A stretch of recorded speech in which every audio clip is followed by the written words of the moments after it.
Record of Rights in Land Bill, Telangana Payment of Salaries and Pension and Removal of Disqualification Amendment Bill, the Greater Hyderabad Municipal Corporation Amendment Bill, the Telangana Municipality Amendment Bill 2024, Telangana Panchayati Raj Bill 2024.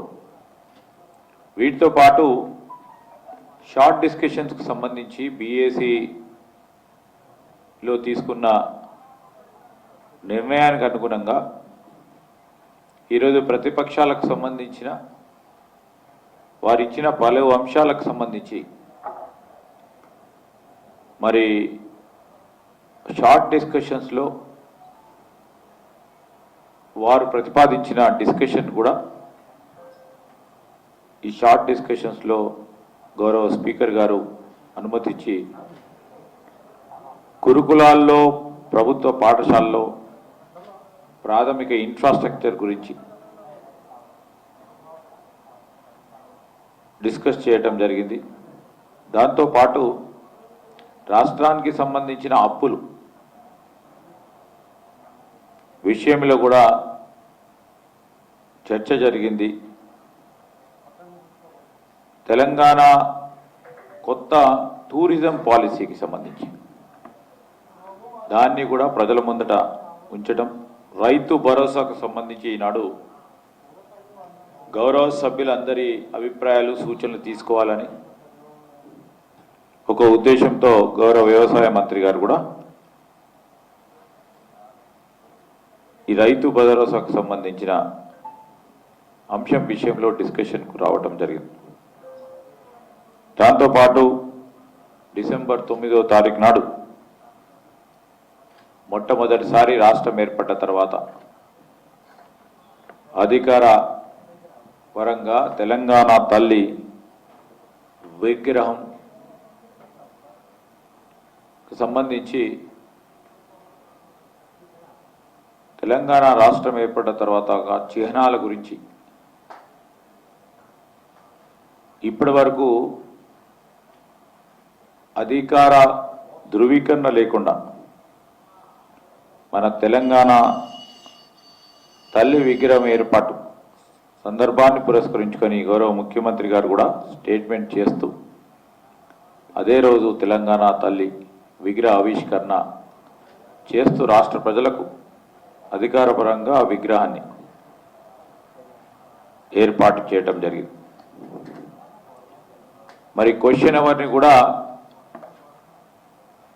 మేము పూర్తి స్థాయిలో చాలా వరకు కూడా questions జవాబుదారితనంతో ప్రభుత్వం ఉండాలని గౌరవ సభ్యులు అడిగిన ప్రశ్నలకు ఇటు ప్రభుత్వ పరంగా జవాబులు చెప్తూ మరి ఏదైతే క్వశ్చన్స్ అడ్మిట్ అయినాయో గౌరవ సభ్యులకు అవకాశం ఇచ్చి ఈ సభా కార్యక్రమాలను నిర్వహించడం జరిగింది. అదేవిధంగా శాసన మండలిలో 7 దినాలు 28 గంటల 3 నిమిషాలు అక్కడ సభా కార్యక్రమాలు నిర్వహించడం జరిగింది. క్వశ్చన్స్ 38, అదేవిధంగా డిప్యూటీ చీఫ్ మినిస్టర్ గారి స్టేట్మెంట్ ఒకటి,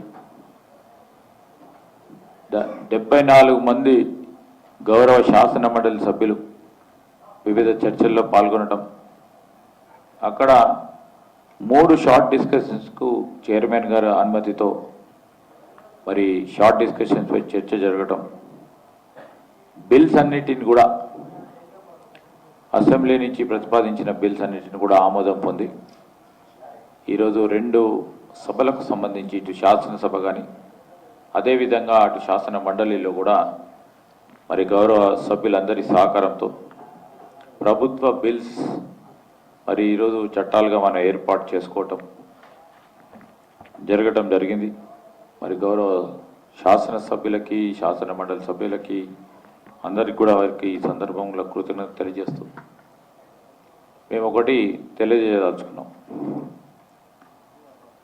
ఈరోజు మేము బిల్స్ పాస్ చేసిన దాంట్లో తెలంగాణ యూనివర్సిటీస్ అమెండ్మెంట్ బిల్ సంబంధించి గత ప్రభుత్వం మహిళా యూనివర్సిటీని ఏర్పాటు చేశామని చెప్పారు. మహిళా యూనివర్సిటీని ఏర్పాటు చేస్తూ మా ప్రభుత్వం ఏర్పడ్డ తర్వాత ఆ మహిళా యూనివర్సిటీకి సంబంధించి చాకలి ఐలమ్మ మహిళా యూనివర్సిటీని ఏర్పాటు చేశారు.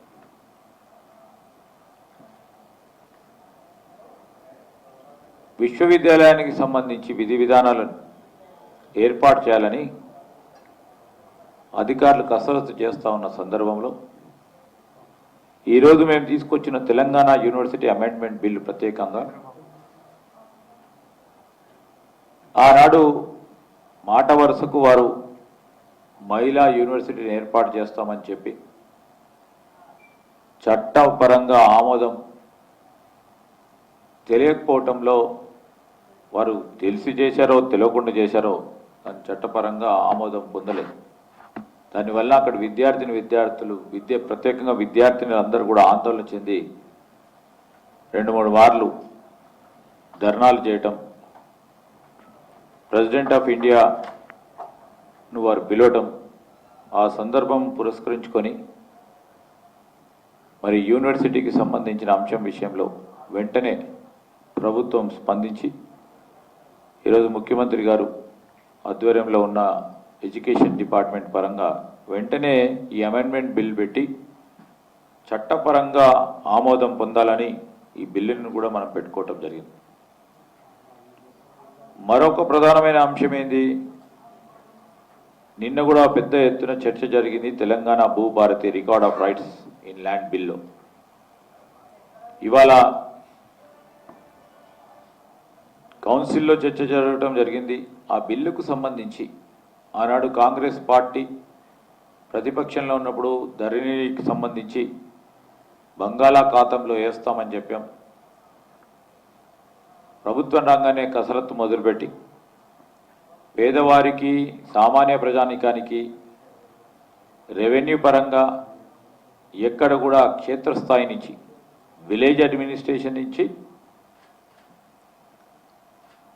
పై స్థాయి వరకు కూడా ఎక్కడ కూడా వారి పరంగా ఈరోజు వారి భూమి పరంగా ఎక్కడ ఇబ్బంది రాకూడదు, వారి టైటిల్ పరంగా ఎక్కడ ఇబ్బంది రాకూడదు, లిటిగేషన్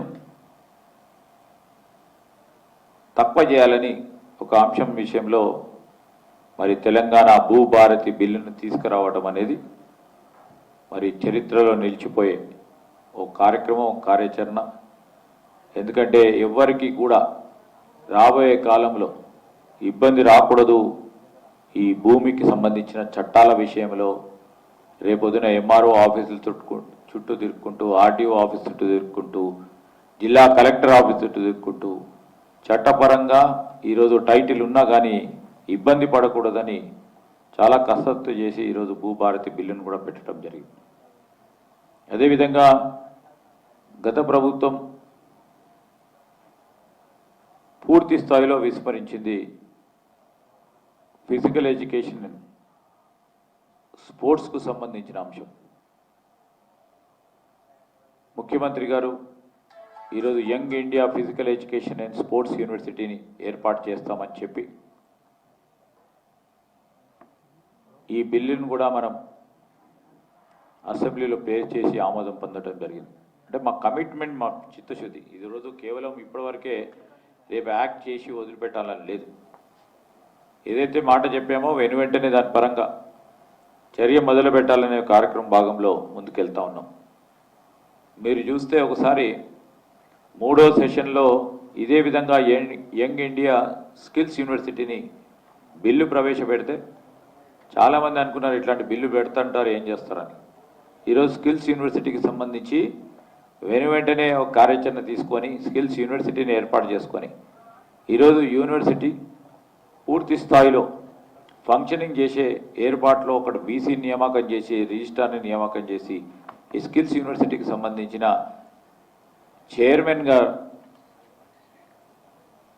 మరి ఆనంద్ మహీంద్రా గారిని నియామకం చేసుకొని ముందుకు నడుస్తూ ఉన్నాం. అదేవిధంగా ఈ ఫిజికల్ అండ్ స్పోర్ట్స్ యూనివర్సిటీ కూడా తొందరలోనే దీనికి సంబంధించిన విధి విధానాలు నిర్ణయం చేసుకొని వీసీని ఏర్పాటు చేసుకొని క్యాంపస్ను ఏర్పాటు చేసుకొని ముందుకు వెళ్ళటం కూడా జరుగుతుంది.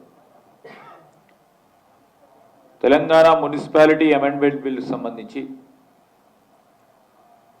మరో 12 కొత్త మున్సిపాలిటీస్ అర్బన్ లోకల్ బాడీస్ను ఏర్పాటు చేస్తాం. 2 మున్సిపాలిటీస్ని కార్పొరేషన్స్కు అప్గ్రేడ్ చేస్తూ, ఒకటి మంచిర్యాల్, రెండవది మహబూబ్ నగర్ మున్సిపాలిటీస్ని కార్పొరేషన్స్ పరంగా అప్గ్రేడ్ చేస్తూ ఈరోజు ఆ అమెండ్మెంట్ బిల్లును కూడా తీసుకొస్తాం. ఈ ప్రధానమైన బిల్స్కు సంబంధించి ఏదో బిల్స్ ఇంట్రడ్యూస్ చేద్దాం, కన్సిడరేషన్ తీసుకొని బిల్స్ పాస్ చేద్దాం అనే ఉద్దేశం లేకుండా చర్చలో మా వైపున ట్రెజరీ బెంచెస్ సంబంధించిన గౌరవ సభ్యుల పార్టిసిపేషన్స్తో పాటు ఈరోజు ఇతర పార్టీలకు సంబంధించి ప్రధాన ప్రతిపక్షమైన టీఆర్ఎస్ఏ కానీ, బీజేపీ కానీ, సిపిఐ కానీ, ఎంఐఎం పార్టీలకు సంబంధించిన సభ్యులందరి ఆలోచనలు లేకుంటే వారికి ఉన్న అపోహలను నివృత్తి చేస్తూ మరి ఈ బిల్స్ను కూడా పాస్ చేసుకొని ముందుకెళ్ళటం జరిగింది. ప్రజాస్వామికమైన పద్ధతిలో అసెంబ్లీ సమావేశాలు నిర్వహించి సంవత్సర కాలం పాటు నుంచి ఒక్క సస్పెన్షన్ లేకుండా ప్రతిపక్షాలు ప్రజాస్వామికమైన పద్ధతిలో వారి ఆలోచనలను, ప్రజలకు సంబంధించిన సమస్యలను ప్రభుత్వ దృష్టికి తీసుకొస్తామంటే ఎక్కడ కూడా ఇబ్బంది పెట్టకుండా స్పీకర్ గారు ఎంత సమయం ఇచ్చినా ప్రతిపక్షాలకి మేము స్వీకరించి ముందుకు నడపడం జరిగింది. ఐ థింక్ మొట్టమొదటిసారి ఒక సంవత్సర కాలం పాటు ప్రతిపక్షాలకు సంబంధించిన ఏ సభ్యుని కూడా సస్పెండ్ చేయకుండా ప్రభుత్వం అందరినీ కూడా పాల్గొనే విధంగా ఒక డెమోక్రటిక్ స్పిరిట్తో ముందుకెళ్ళటం జరిగింది.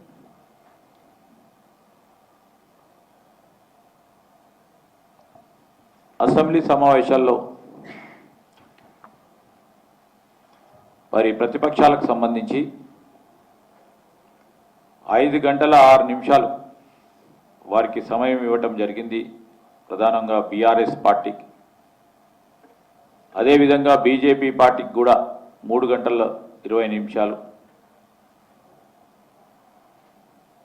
ఎంఐఎం పార్టీకి 3 గంటల 39 నిమిషాలు, సిపిఐ పార్టీకి 1 గంట 56 నిమిషాలు. మరి ట్రెజరీ బెంచెస్కు సంబంధించి మా అధికార పక్షానికి సంబంధించిన సభ్యుల పరంగా 6 గంటల 23 నిమిషాలు. వారికి అందరూ కూడా సమయం తీసుకొని చర్చల్లో పాల్గొనడం జరిగింది. ఈ సందర్భంలో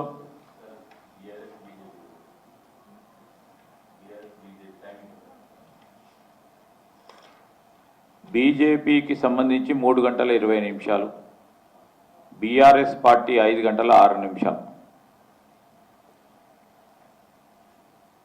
ఈ విధంగా ఒక ప్రజాస్వామిక వాతావరణంలో ఒక డెమోక్రటిక్ స్పిరిట్తో కేవలం మా ప్రభుత్వ పరంగా ప్రభుత్వానికి సంబంధించిన ఎజెండాతో పాటు ప్రజలకు సంబంధించిన సమస్యలు, అపోహలతో కూడుకొని ఉన్న అనేక ప్రతిపక్షాలకు సంబంధించిన సభ్యుల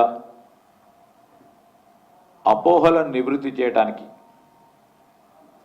ఉదాహరణకి అప్పుల విషయంలో ఈ రాష్ట్ర ప్రజలను పక్కదారి పట్టించే ప్రయత్నం బీఆర్ఎస్ పార్టీ చేపట్టిన నేపథ్యంలో మాకు జవాబుదారీతనంతో డిప్యూటీ చీఫ్ మినిస్టర్ బట్టి విక్రమార్క గారితో పాటు ఈరోజు ముఖ్యమంత్రి రేవంత్ రెడ్డి గారు స్పష్టంగా అప్పులకు సంబంధించిన అంశాలని ప్రజలకు తెలియజేయాలి, సభ్యులందరికీ కూడా స్పష్టంగా తెలవాలి, వాస్తవాలు తెలవాలని